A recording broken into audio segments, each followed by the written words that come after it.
Dear students, today we are going to start with chapter number 6, Water Resources, from the book India, People and Economy. As we all know that water is a very vital resource for the survival of human beings. Okay, we human beings cannot survive without water. So it is very much essential for us to know in details about the availability of water on the earth's surface. Okay, as well as it is also very important to know about the availability distribution of water within our country India. Okay, so in this chapter we are mainly going to focus on the availability of the water resources, its distributions and various water management programs, okay, which are being practiced in our country India. So water is a cyclic resource with abundant supplies on the globe, and as we all know that around 3/4 of the earth's surface is covered with water. Okay, so normally we have a general thinking that enough water is available on the earth's surface, so we will not face any kind of water shortages or water scarcity. Okay, but that is not true actually. Though the earth's surface, okay, 3/4 of the earth's surface is covered with water, okay, we cannot use this water for our consumption, for our use, because most of the water resources, they are in the form of ice, snow, okay, and many of the water resources are the salt water resources which cannot be used by the human beings. Okay, so we are dependent only on the fresh water for our survival. Fresh water means the water which is available in the lakes, in the ponds, in the rivers and all. Okay, these are the fresh water resources. So out of this 3/4 of the total like 3/4 of the earth's surface is covered with water, and out of this 3/4 water surface, only 3%, okay, only 3% of the water is the freshwater resources. Okay, so only 3% of the freshwater resources is the freshwater resources on which we human beings are dependent on. Okay, and water is a cyclic resource. Okay, water is a cyclic resource because it gets recycled. Okay, water, it gets recycled, okay, again and again. Like we are having the water in the form of in the oceans, in the lakes, ponds and all. Okay, and because of evaporation, the water gets okay, the water gets transformed into the water vapor and it moves towards the atmosphere, towards the earth's atmosphere. Okay, so while reaching towards the earth's atmosphere, okay, the condensation takes place. That is, there is a decrease in the temperature and the water vapor, it starts getting converted into the water droplets, and these water droplets, they combine together to form the clouds. And later on, when these clouds become very heavy, okay, the clouds, they cannot hold the water droplets, and then again it falls on the earth's surface as rainfall. Okay, through precipitation, as precipitation actually. Okay, so this is how the water cycle is being maintained. Okay, this is how the cyclic movement of the water takes place. So now you may be thinking that 3/4 of the earth's surface is covered with water, and water is a cyclic resource. Okay, it is a recyclable, water is recyclable in nature. So then how it is possible that people will suffer from water scarcity? Because this water which is available on in and around us, actually most of the water resources cannot be utilized by the human being. Either they are the salt water which are available in the oceans and the seas, or they are trapped in the form of ice, snow, glaciers and all, or maybe the water has got polluted. Okay, so we the people are dependent only on the 3% of the fresh water. Okay, so in fact a very small proportion of fresh water is effectively available for human use. Okay, so out of this 3% fresh water, okay, the entire 3% cannot be used by the human being. Only out of this 3%, only few proportion of the fresh water is being utilized by the human beings. Why? Because out of this freshwater resources also, 3% freshwater resources also, many of the water resources has turned out to be polluted. Many of the water okay, resources are found in the underground and all. Okay, so the availability of the fresh water, it varies over space and time. So 3% is the availability of the fresh water in the world. Just try to think, only 3% of the water resources of the world is the fresh water, and this fresh water is not equally distributed. Okay, it is it varies. Okay, the availability of the fresh water, it varies over space and time. That means from one particular area to another particular area, and from one time period to another time period, the availability of the fresh water, it varies.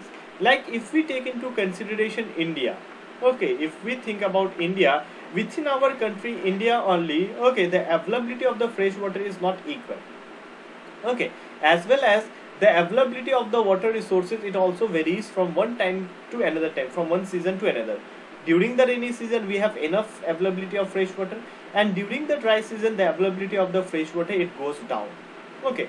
Again you will find that there is a variation over space, means a variation of the water from one area to another. You will find that most of the water resources can be found, fresh water can be found in the northeastern part of our country, in the eastern part of our country, okay, and very less amount of water can be found, okay, in the northwestern part of our country, in the state like Rajasthan and all, okay, and a moderate amount of water can be found, okay, fresh water can be found in some of the northern states and some of the southern states, okay. So the availability of the fresh water, it varies over space and time, and the tension and the disputes on sharing and control of this scarce resource are becoming contested issues among communities, regions and states. And as a result of which, okay, because of variation in the availability of the water from one region to another, and from one time to another, or from one season to another, dispute has arisen between the communities, dispute has arisen between different people, dispute has arisen between different states and all, okay, regarding the sharing of the water resources, okay. So even you will find that water, okay, like there's a problem of water sharing within our country, okay, between the states. There's a problem, okay, there's a issue of water sharing with our neighboring countries like Pakistan, Bangladesh and all, okay.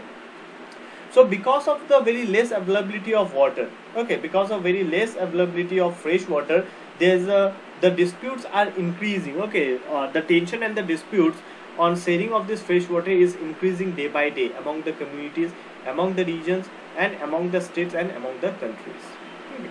So therefore it is very much essential, okay, therefore it is very much essential to use these fresh water resources in a more judicious way, so that every people living in the world gets equal share of water resources. Every people living in the world, they can get access to these water resources, okay.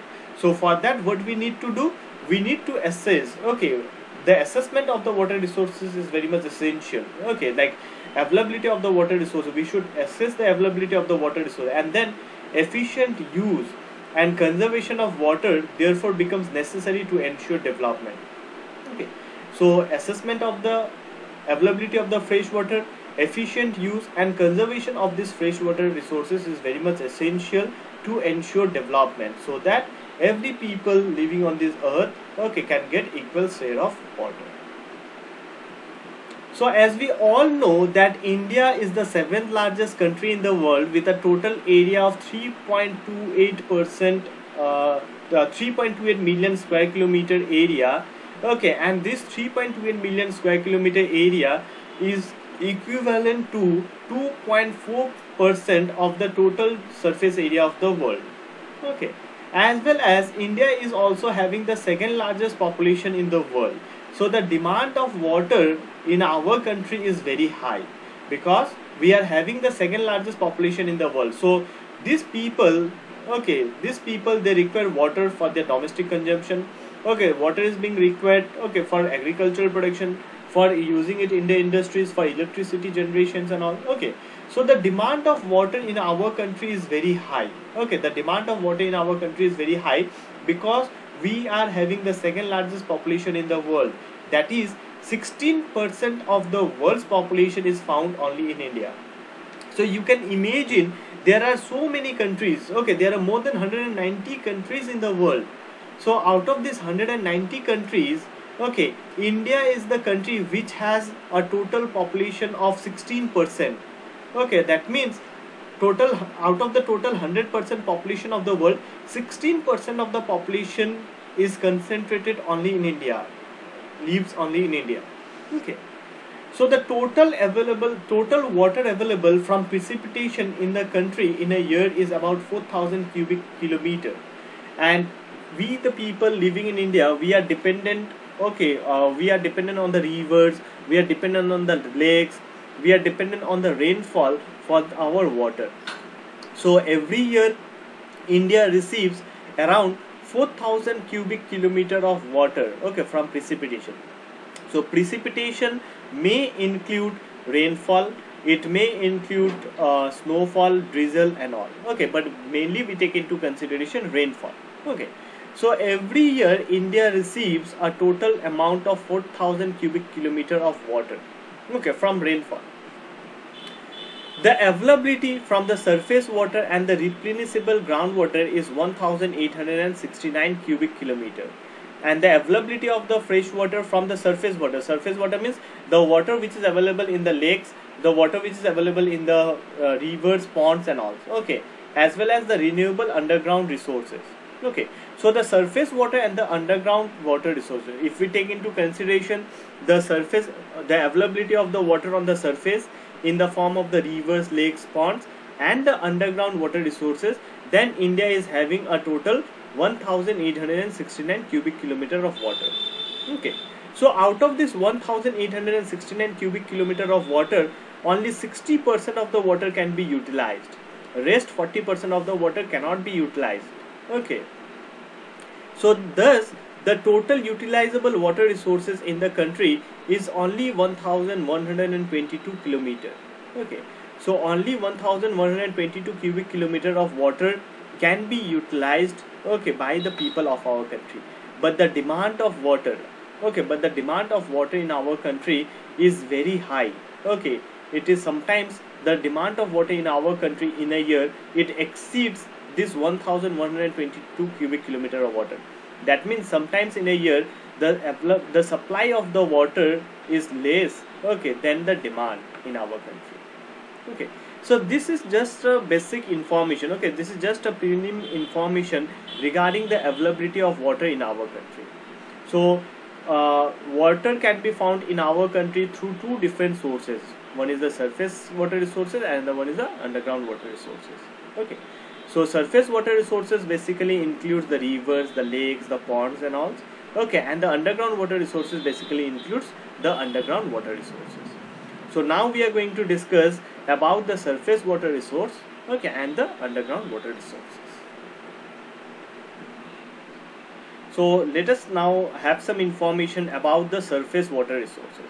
So I have already said you that surface water resources basically include the water which is available on the surface of the earth, okay. So India is a land of rivers, we all know, okay. As we are having the 7th largest area in the world, so in our country we are having numerous rivers, lakes, ponds and all, okay, which are the source of the surface water, okay. And we the people of India are dependent on the surface water for our day-to-day use, okay. There are four major sources of surface water. These are lakes, rivers, ponds and tanks, okay. There are four major sources of surface water: the rivers, the lakes, ponds and tanks, okay. So you may be getting a MCQ question like which of the following is a source of surface water. Suppose option is given lakes, option is given underground water, option is given snowfall, okay, option is given water vapor. So obviously the answer will be the lake, okay. So excuse me. In the country there are about 10,360 rivers. As I said you that India is considered as the land of river.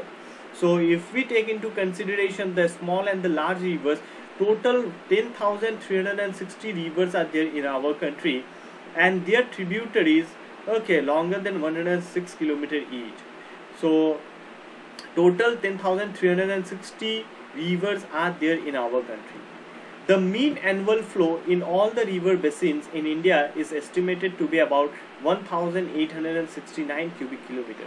So every year, okay, around 1869 cubic kilometer of water, it flows through the rivers of our country. It flows through this 10,360 kilometer, 360 rivers. However, due to the topographical conditions, that is because of the variation in the relief features such as the mountains, plateaus, plains, islands and all, as well as because of the hydrological factor, water cycle, and because of the other local constraints, only 690 cubic kilometer, that is 32% of the surface water can be utilized, okay.